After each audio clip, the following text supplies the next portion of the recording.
Well, it's a busy week at Rochester Community and Technical College. It is homecoming week, and tonight the volleyball team hit the hardwood. The RCTC Yellow Jackets hosted Minnesota West. RCTC fell in the first set 25-19. The Yellow Jackets are down by 1 point in the second. RCTC's Kylie Smith with the spike to tie it up at 6. And then after a long volley late in the set, that one is out. Yellow Jackets lead 24-21, and then game point right here. Take a look at this. Another one just out of bounds for Minnesota West. RCTC takes that 2 to tie it at 1, but Minnesota West gets the win, knocking off RCTC 3-1. The Yellow Jackets women's soccer team kicked off tonight. They hosted Anoka Ramsey. This one was scoreless for most of the first half with just over 5 minutes to go. Yellow Jackets Emily Morales with the ball. She gets past the defender right there. She shoots and she scores to give RCTC a 1-0 lead heading into the half. And the Yellow Jackets run away with this one, getting the 5-0 shutout victory.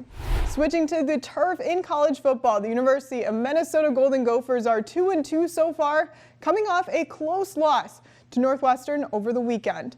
Minnesota fell to the Northwestern Wildcats in overtime 37-34. The Wildcats scored 21 in the fourth quarter of the game to tie it up and send it to overtime.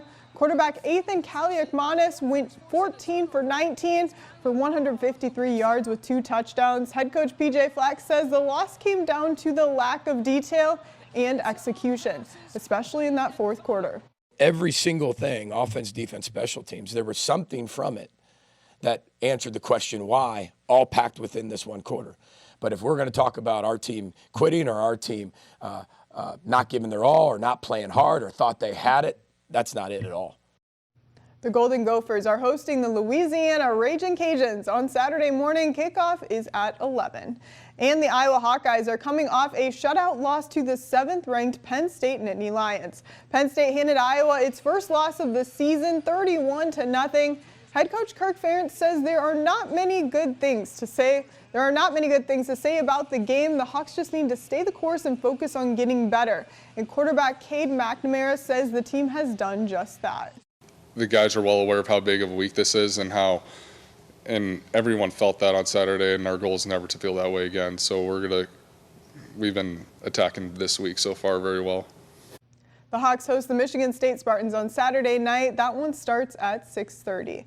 And the Iowa State Cyclones are coming off a win last weekend, knocking off the Oklahoma State Cowboys 34-27. Cyclones wide receiver Jalen Knoll had 8 receptions for 146 yards and a touchdown in the win.